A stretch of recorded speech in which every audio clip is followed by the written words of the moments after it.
prontinho. Amanhã eu coloco lá no AVA, disponibilizo a aula, tá? A nossa disciplina se chama Assistência Materno-Infantil e Saúde do Adolescente, tá? Deixa eu aceitar aqui. E Saúde do Adolescente. Nessa disciplina, a gente vai ver como que é a assistência materno da mãe nos períodos gravídico, na gravidez, no puerpério, antes do período da gravidez, como que é feito o planejamento familiar, também os cuidados infantil, os cuidados que a enfermagem presta ao recém-nascido, ao nascer, e saúde do adolescente, onde a gente vai ver um pouco sobre as doenças sexualmente transmissíveis, as ISTs, tá? É uma disciplina de 40 horas, tá? Essa matéria. Aqui eu coloquei um pouquinho sobre o que a gente vai ver na disciplina, tá? O que a gente vai aprender. Vocês estão conseguindo ouvir bem, gente? O áudio está muito baixo, tá ok? Tá bom. Tá ok? O que a gente vai aprender, tá? Prestar cuidados de enfermagem à mulher, tá? Realizar procedimentos de enfermagem relacionados aos aspectos ginecológicos e prevenção do câncer cérvico-uterino, tá? E o câncer de mama. Realizar o atendimento da mulher, né, do casal, né? Quando a gente fala em planejamento familiar, é o homem e a mulher que fazem parte desse planejamento. No ciclo gravídico e puerperal, no puerpério, tá? Após a gravidez. Realizar o acompanhamento do pré-natal de baixo risco no cartão da gestante, operar equipamentos e manusear materiais e instrumentos utilizados nos centros cirúrgicos, alojamentos, conjuntos e unidades neonatais para tratamento intermediário e intensivo. Nessa parte aqui, a gente vai ver, tá, os cuidados que a enfermagem presta ao RN quando ele nasce. Tem alguns cuidados específicos que é da enfermagem, então a gente vai ver isso durante as aulas. Prestar o cuidado de enfermagem ao recém-nascido e lactantes sadios, doentes e em situação de risco.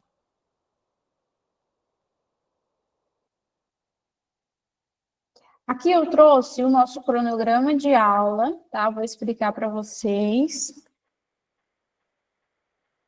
Hoje, dia 7, é a nossa primeira aula.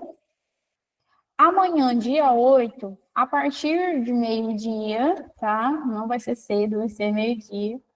Eu disponibilizo a atividade 1, tá? Faltou 1 aqui.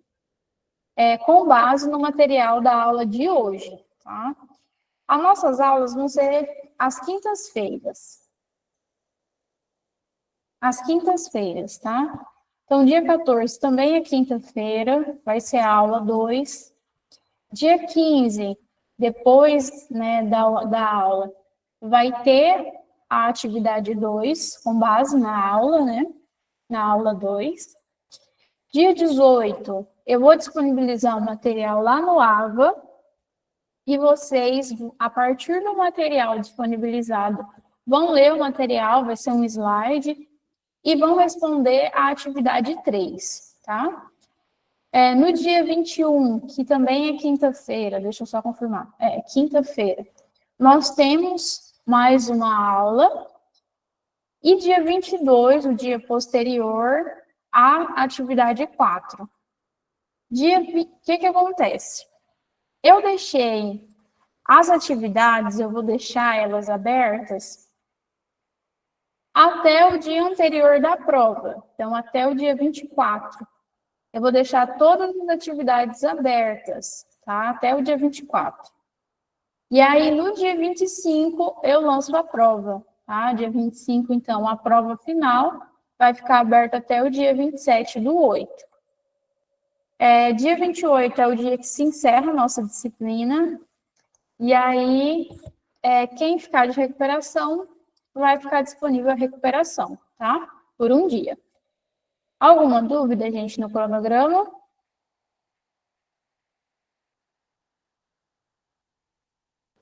Não. Vamos passar aqui para o conteúdo da nossa aula de hoje, então.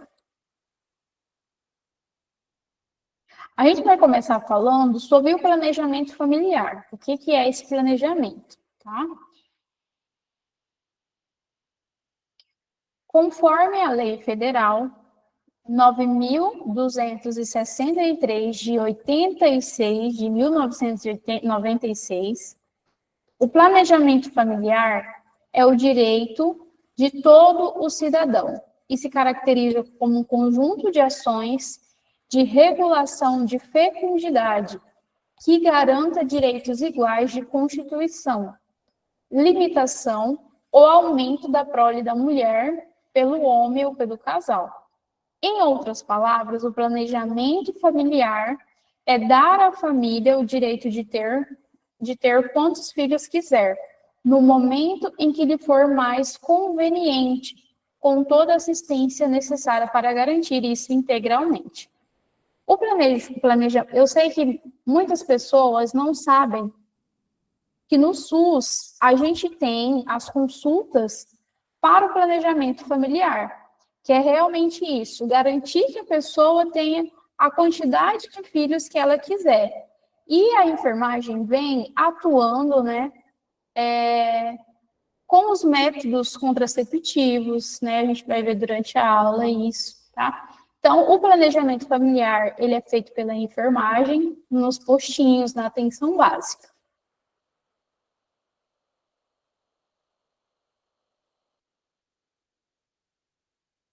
Para o exercício do direito do planejamento familiar, deve ser oferecida todos os métodos e técnicas de concepção e contracepção, tá? Então, a concepção, os métodos e técnicas, tá? Para melhorar essa concepção da criança e também métodos de contracepção para evitar a gravidez, tá? Então, planejamento familiar entra isso, tá?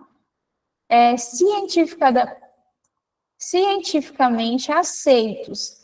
Então, os métodos, tanto de contracepção como de concepção, eles devem ser cientificamente aceitos, tá?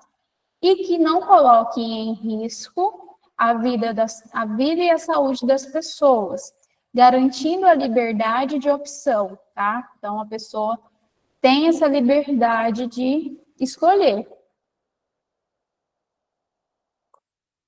As áreas englobadas por ações preventivas e educativas, com garantia de acesso às informações, meios, métodos e técnicas disponíveis, inclusive no auxílio da concepção e contracepção, o atendimento pré-natal, a assistência ao parto, o puerpério e ao neonato, e contra o controle de doenças sexualmente transmissíveis, e também o controle do câncer de útero e de mama e de pênis, tá?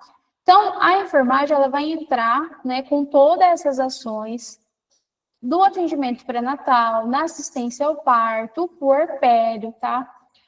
Informando as pessoas sobre as doenças sexualmente transmissíveis, o controle do câncer do útero, tá? E de mama.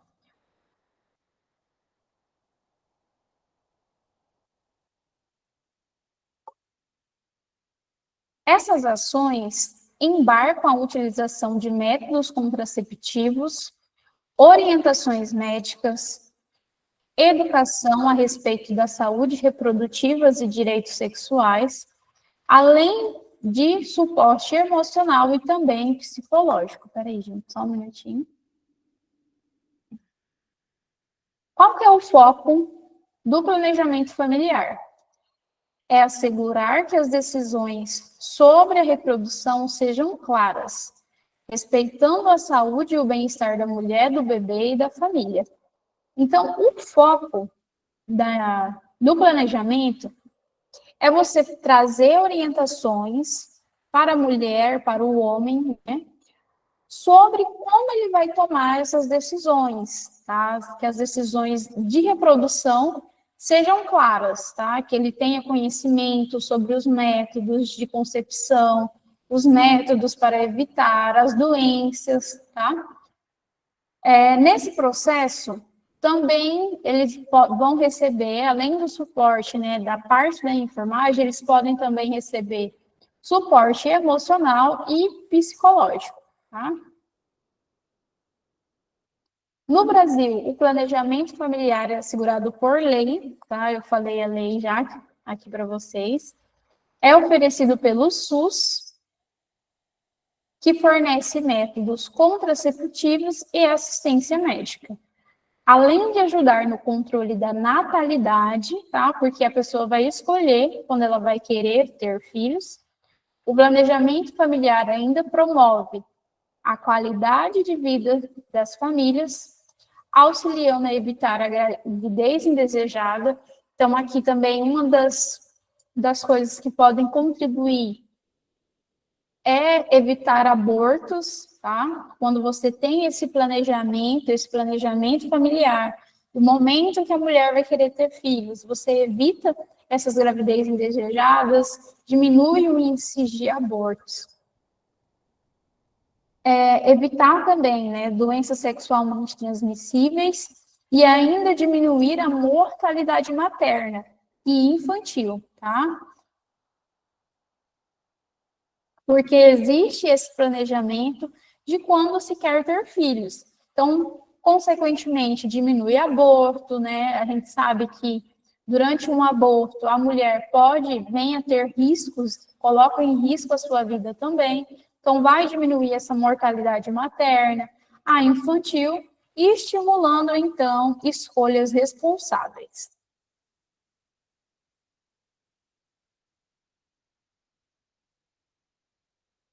Uma consulta de planejamento familiar, ela é um serviço de saúde, tá? Disponível no SUS.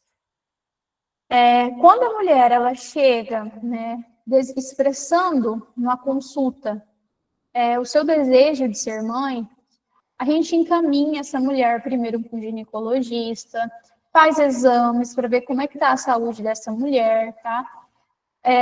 Vai oferecer, durante esse processo, informações, aconselhamento, o acesso de métodos contraceptivos, além de promover a saúde sexual e reprodutiva. Essa consulta pode esclarecer dúvidas sobre sexualidade, contracepção, gravidez e outros aspectos relacionados à saúde reprodutiva.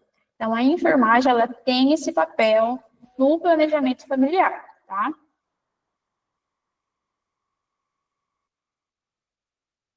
A gente vai ver agora quais são os métodos contraceptivos que estão disponíveis no SUS, tá? Os métodos anticoncepcionais são importantíssimos no planejamento familiar, porque a partir do momento que a mulher, que o casal, tem conhecimento desses métodos contraceptivos, sabe-se que esses métodos contraceptivos estão disponíveis no Sistema Único de Saúde, que é o SUS, eles conseguem planejar, a partir disso, o momento adequado para se ter os filhos, né? Então, conhecer esses métodos é importante. Esses métodos permitem que as pessoas decidam quando se quer ter filhos. Na atenção primária à saúde e nos serviços secundários, os métodos contraceptivos são, tá? Então, aqui, quais são os métodos contraceptivos disponíveis no SUS? Lembrando, gente, que eu peguei essas informações nos sites do Ministério da Saúde, tá? Então, quais são? o DIU de cobre, anticoncepcional oral combinado, tá? Anticoncepcional injetável, aplicado mensalmente, e o anticoncepcional injetável de progesterona, né, progesterona, aplicado trimestralmente a cada 3 meses. A pílula de progesterona isolado, a contracepção oral de emergência, popularmente também conhecida como pílula seguinte, tá? Preservativos internos e externos e o implante subdérmico, tá? A gente vai ver cada um deles, o que que é, tá? É importante que a gente saiba, para que a gente consiga orientar os pacientes sobre qual o método mais adequado que ela vai escolher. A gente tem disponível. Tá, professora, que tem uma aí que eu não tô sabendo o que que é, mas você vai esperar então. Tá. Anticoncepcional oral combinado. Como funciona? Impede a liberação dos óvulos pelos ovários. A camisinha feminina, que vai funcionar como uma barreira física que impede o encontro do espermatozoide com o óvulo. A pílula de progesterona isolada, que é uma mini pílula, como que ela vai funcionar? Ela impede a ovulação e provoca o espessamento da mucosa cervical para bloquear a fecundação.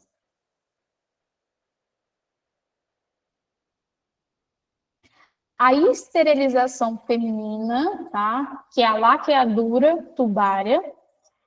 Como funciona? Os óvulos, eles não passam pelas trompas e então não encontram o espermatozoide, tá? Então, se faz a laqueadura, você coloca as trompas e aí os espermatozoides não vão chegar aos ovários, tá? Esterilização masculina, que é a vasectomia. Como vai funcionar? Na vasectomia, o espermatozoide não entra no sêmen ejaculado, tá? O injetável trimestral de progesterona, que vai impedir a ovulação e provoca o espessamento da mucosa cervical para bloquear a fecundação.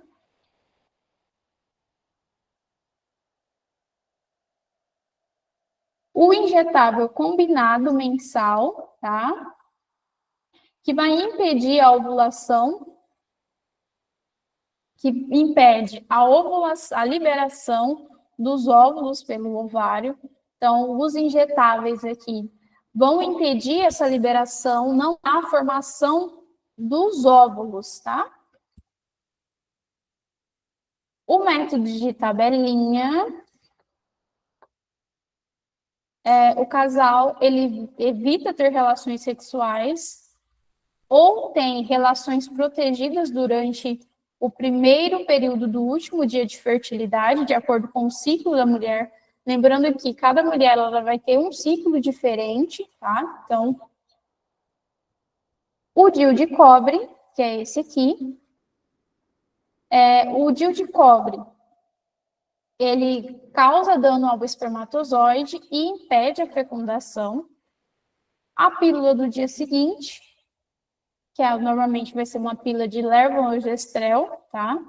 Ela evita ou atrasa a liberação por esses óvulos. E o implante hormonal, que é o DIU, o DIU hormonal de levonorgestrel, tá? Aqui, ó, é diferente desses dois. Esse aqui, que é o DIU de cobre, ele é formado por uma partezinha de cobre. Esse aqui não, esse implante hormonal aqui, ele tem esse levonorgestrel, tá? Que ele vai liberando, né, esse medicamento que está aqui, e vai provocando o espessamento da mucosa cervical para bloquear a fecundação. Rosângela, qual que era a pergunta? Já me respondeu, já. Já? No primeiro que você falou, já me respondeu. Tá, então tá bom. Aqui a gente vai ver como que é essa ação da pílula do dia seguinte, tá? A pílula do dia seguinte, como a gente já viu aqui, ele é um método de emergência, tá? Ele não pode ser usado regularmente pela mulher, pelo risco de ocasionar trombose, tá? Então, como é essa ação desse medicamento? Eu vou ler aqui, tá bem pequenininho, mas eu consigo enxergar. Eu não sei vocês, tá? A pílula do dia seguinte é uma combinação de hormônios, tá? Estrogênio e progesterona em doses muito altas, tá? Normalmente é 8 vezes maior do que uma pílula que a gente toma, né? A pílula oral que a gente toma regularmente, né? Então é 8 vezes maior. Então essa dose de hormônio é muito alta, por isso que não pode, se deve tomar regularmente, tá? É necessário tomar 1 ou 2 comprimidos, vai depender do fabricante, ou 1 ou 2 comprimidos, o segundo 12 horas depois do primeiro. Então, vai depender do fabricante. Às vezes é só um comprimido, às vezes tem 2, né? E o segundo você vai tomar 12 horas depois do primeiro. Dependendo da marca do medicamento, tá? Então, vai depender. Essa posologia dependendo da marca, tá? Mas o princípio ativo normalmente vai ser o mesmo, que é o levonorgestrel, tá? Então, vai combinar esses hormônios em doses altíssimas. A proposta da pílula é fazer com que haja o sangramento. Quando as taxas dessas substâncias, hormônios, caem bruscamente, tá? Então, vai causar um pico. Quando cair essas taxas, causa-se o sangramento. Lembrando que a pílula, ela não vai impedir a fecundação, tá? O sangramento se deve à descamação do estrogênio, tá? Que é a descamação do endométrio, tá? Membrana mucosa que cobre o útero. Então, acontece esse descamamento do endométrio, o que vai impedir com que o óvulo, que a gravidez siga, né? Então, vai causar essa descamação. Por isso, mesmo que ocorra a fecundação, não haverá fixação do embrião no endométrio, tá? O sangramento se assemelha à menstruação por duração de alguns dias, tá? Então, esse aqui é a ação do remédio, da pílula do dia seguinte, tá? A gente não vai entrar em questões religiosas, nem porque aqui alguns falam, né, que aí é um caso de aborto, tá? Porque não vai impedir essa fecundação, só impede essa fixação do embrião, do óvulo, no endométrio, tá? Então, aqui, ó, pode falar. Algum desses contraceptivos, eles não deixam a gente menstruar? Alguns? Você falou do DIU? Não. Desses comprimidos, algum deles faz com que a gente não menstrua? Não, tá? Igual o progesterona. Só se você tomar continuamente, tá? Se você seguir básico, como o progesterona, que é trimestral, que é os comprimidos, a injeção, né? Quando você se encerrar, aí tem a menstruação, a não ser que você tome outra, tá? Então, não.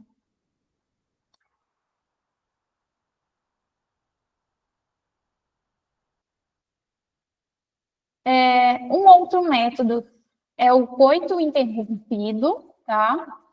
O coito interrompido, como que funciona? Ela vai evitar o contato do esperma com o corpo da mulher, retirando o pênis antes da ejaculação, tá? Se chama coito interrompido. A camisinha masculina também, tá? Que é uma barreira física. Eu não trouxe aqui nos slides, mas a gente tem a diferenciação, tá? A gente tem os métodos de barreira física, os métodos hormonais, tá? Que são as pílulas, tem essa diferenciação, tá? Então, os de barreira física são as camisinhas, tá? Que vai impedir esse encontro do espermatozoide com o óvulo, tá? São de barreira física. É importante lembrar que a melhor forma de prevenir a gravidez indesejada é a dupla proteção, o uso de um método contraceptivo e a camisinha, tá? Além disso, o preservativo vai proteger contra as infecções sexualmente transmissíveis, tá? Não sei se vocês sabem, mas antes a gente chamava, né, essas doenças sexualmente transmissíveis de DSTs, que eram as doenças sexualmente transmissíveis. Hoje a gente já não se usa mais esse termo, tá? Então hoje se chama IST, que são infecções sexualmente transmissíveis, tá? Então utiliza-se hoje esse termo quando a gente for falar dessas infecções, dessas doenças que são sexualmente transmissíveis, tá? Que também dispõe de prevenção combinada, tá? Então, um método amplo que inclui... Peraí, gente. Também protege contra as infecções sexualmente transmissíveis, que também dispõe da prevenção combinada, um método que inclui a abordagem para. E eu não copiei aqui, tá? Então, gente, tem todos esses métodos, é importante que a gente saiba eles, porque durante o planejamento familiar a gente vai precisar orientar a mulher. Vocês vão ir para o estágio nas atenções básicas. Talvez durante os estágios vocês participem de algum planejamento familiar lá, tá? Então, a gente faz tudo isso. Orienta a mulher sobre as doenças, né? Sobre a melhor hora que ela pode ter, né? O filho, tá? Ela tem esse desejo no momento que ela quiser, tá? Então, a gente vem trazendo informações para ela sobre os métodos de contracepção, de concepção também, tá? Solicita exames, o Papa Nicolau, se estiver atrasado, né? Então, tudo isso para ver como que tá a mulher, tá? Então, a sua saúde.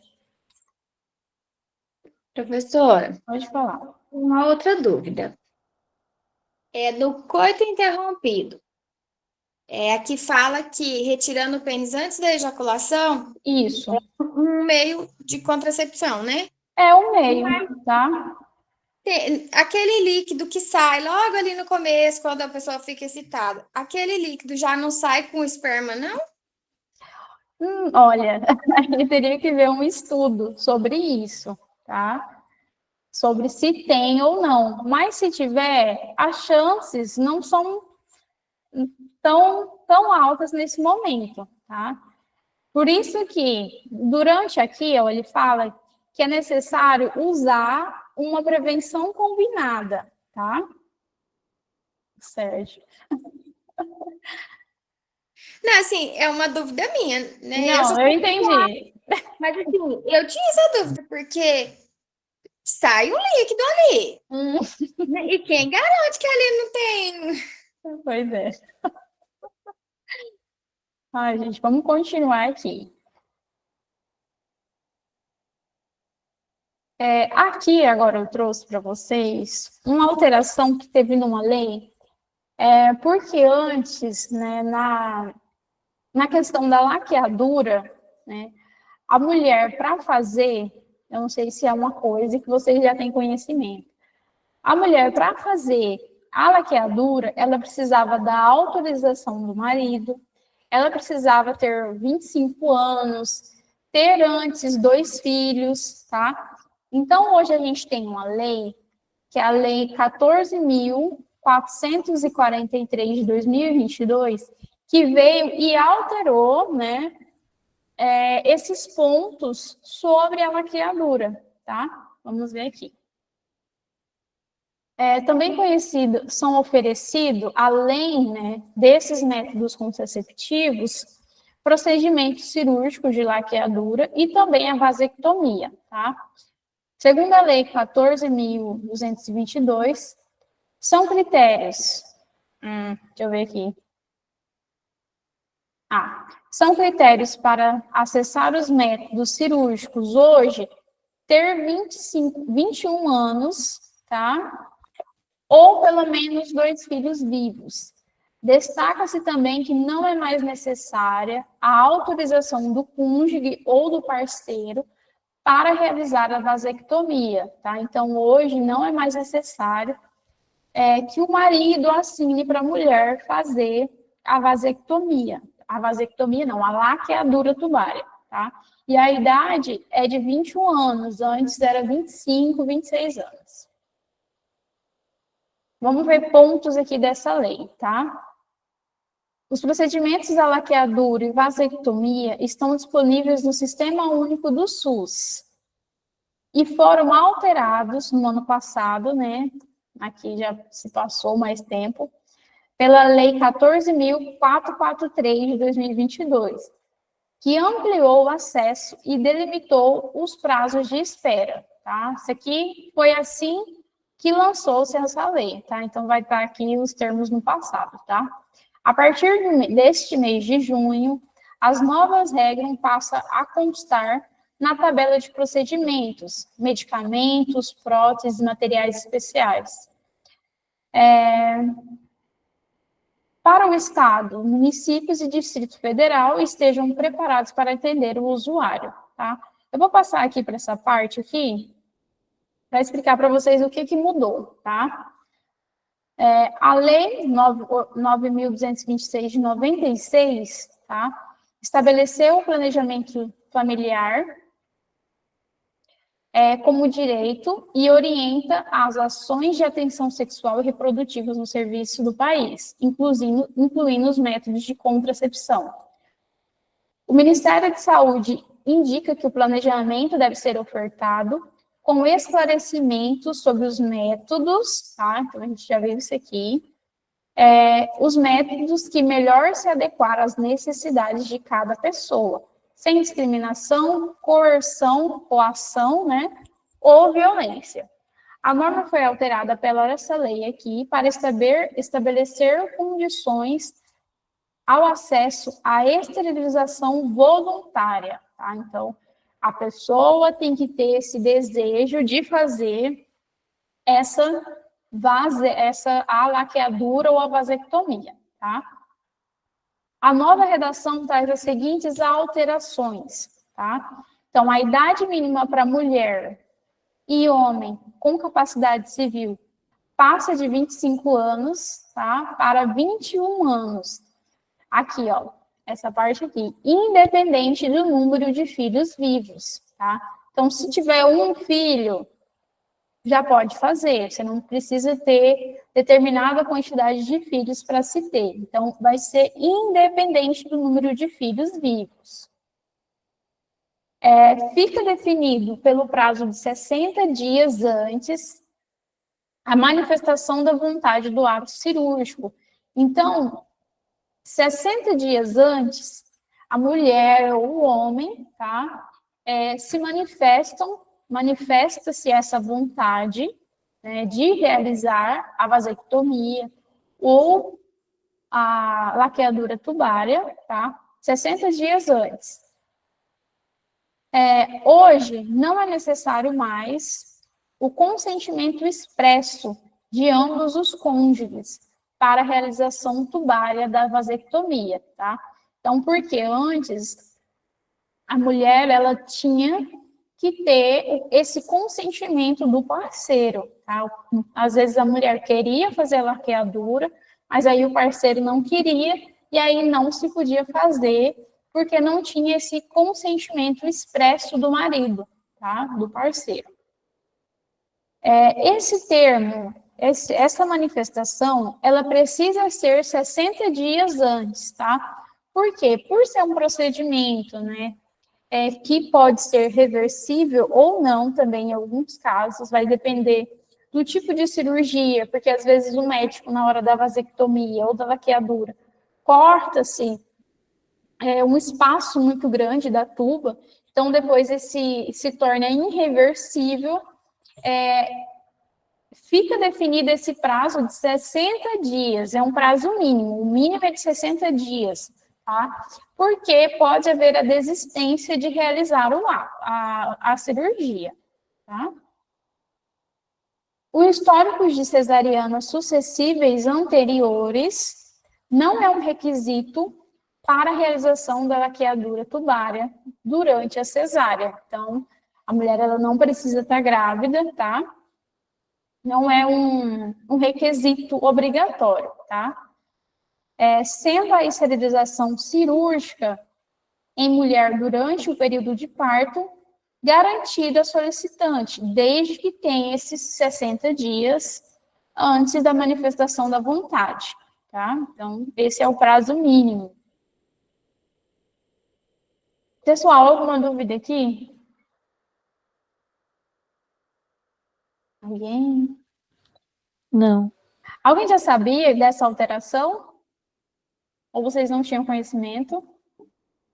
Eu fiquei sabendo e fiquei muito feliz, porque eu fui tentar fazer minha laqueadura há 3 anos atrás e, assim, pelo SUS eu não consegui. Isso porque eu tinha 35 anos e 2 filhos. Mas Eu por tive que quê? fazer particular. Mas por que o SUS não foi garantido? Primeiro você tem que passar pela psicóloga, né? Psicóloga, isso. A gente faz primeiro, orienta, primeiro passar pela psicóloga.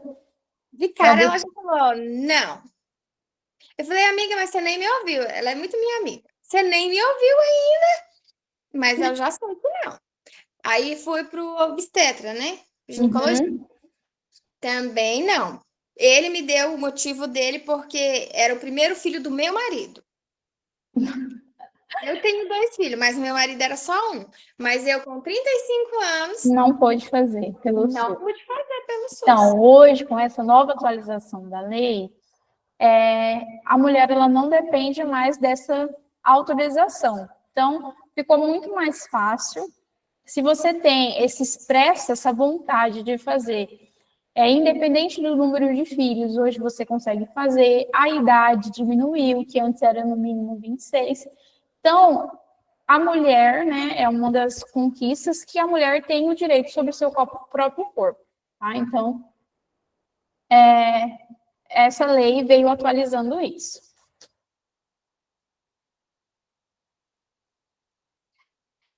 Agora eu trouxe aqui para vocês, a gente vai ver na próxima aula os cuidados da mulher no pré-natal, tá? E se der também na próxima aula, os cuidados com o RN, que é a enfermagem, tá? Assim que o neném nasce, a gente vai prestar, tá? Agora a gente vai ver, porque tem, nesse período gravídico, né? Da gravidez, os sinais, tá? Então, a gente tem o sinal de presunção de gravidez. Aqui eu não coloquei o título, mas depois eu coloco antes de colocar lá, no aba, tá? Então, a gente tem na gravidez, tá? Os sinais de presunção, onde se acha, né, que está grávida, tá? Então, os sinais de presunção, os sinais de probabilidade e os sinais de certeza, tá? Não sei se vocês estão conseguindo ver, mas eu vou ler para vocês, tá? Então, a náusea, o vômito, alterações mamárias são sinais de presunção, tá? Não são sinais de probabilidade nem de certeza. Presume-se que a mulher está grávida a partir desses sinais, tá? Então, náusea, vômito, alterações na mama, tá? Que pode ficar mais endurecida.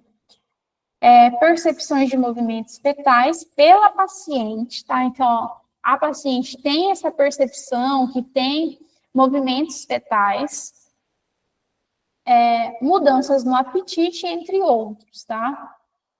A amenorreia, o atraso menstrual, tá?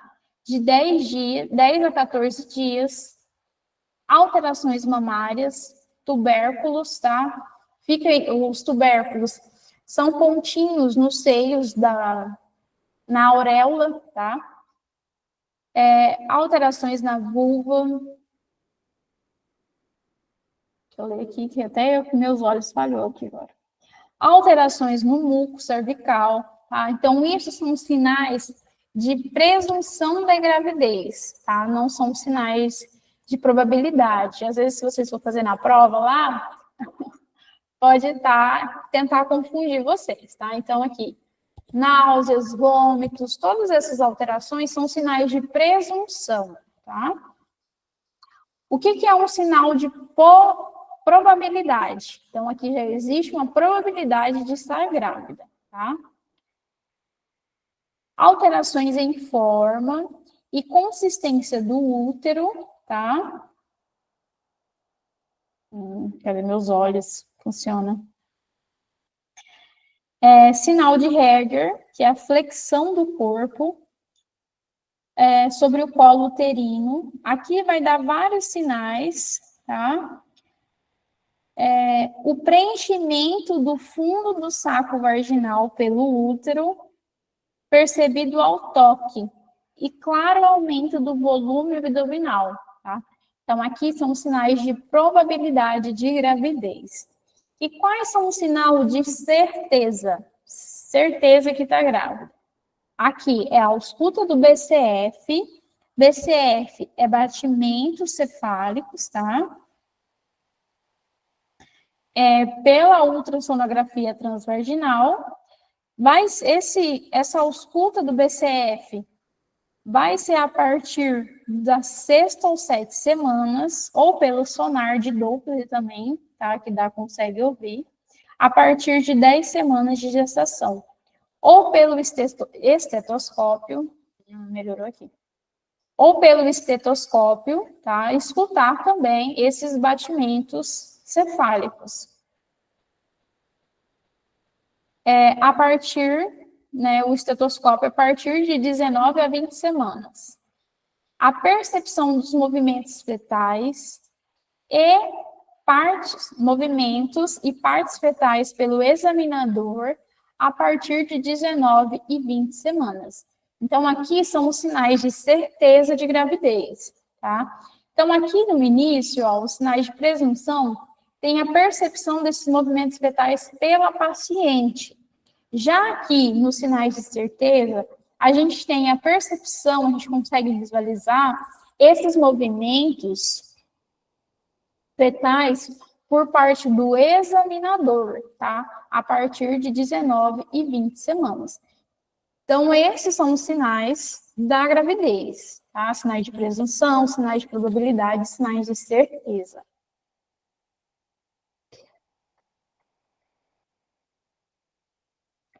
Um outro sinal de certeza, que não está aqui, tá, gente? São os exames, tá? Que são solicitados. Gente, o nome do exame agora da minha cabeça. É o exame que faz para gravidez? Esqueci. Beta-HCG, tá? Então, também é um sinal de certeza, o beta-HCG, tá?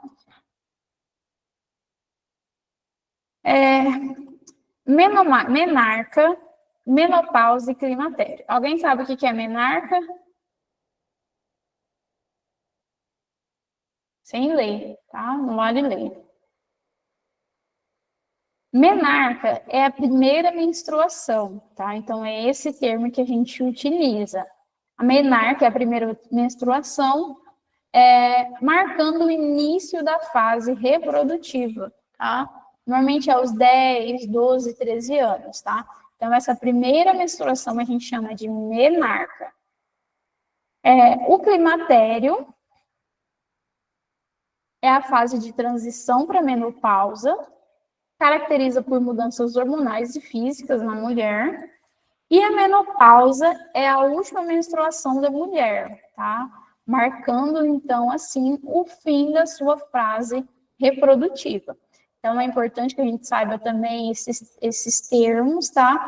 Se der, na outra aula eu trago pontos, né, importantes sobre a menopausa, né, os sinais e sintomas que a mulher tem, porque é importante também que a gente saiba, para na hora de uma consulta de enfermagem, que a mulher relate, que está sentindo calor, né, essas alterações hormonais, a gente saiba fazer, né, o diagnóstico, né, da menopausa. Claro que a gente encaminha para o médico também, tá?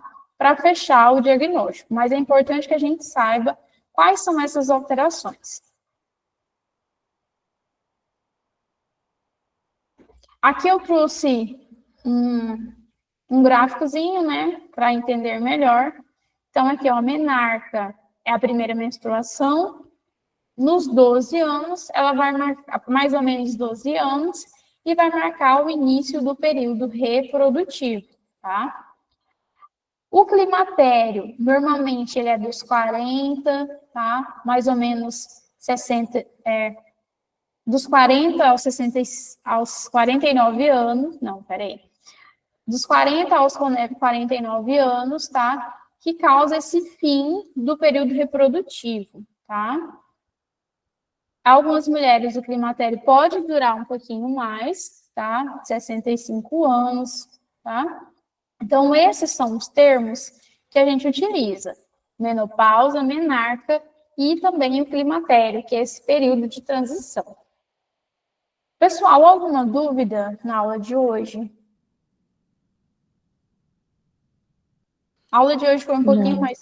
Não? A aula de hoje foi um pouquinho mais curta, tá? Amanhã eu disponibilizo as questões para vocês com base nessa aula de hoje, tá? Vou colocar só 2, 3 questões, não vou colocar muito não, tá bom, gente? Alguma dúvida? Se não, boa noite. Tava até gostando da aula. Tava? Hoje foi curtinho. Tinha bastante curiosidades, assim, dúvidas e tal. Esse menarca mesmo, nunca tinha escutado essa palavra. Menarca é a primeira menstruação, tá? A gente tem esse termo para primeira menstruação da mulher.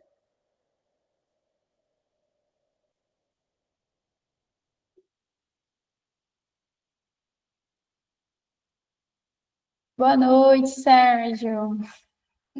A gente vai ver muito sobre isso, tá? Na próxima aula, falando sobre a gestação, a gente vai ver um pouquinho mais. Boa noite, professora. Boa noite, Sérgio. Boa noite, professora. Boa noite, Ronei. Eu já dei aula para vocês, né?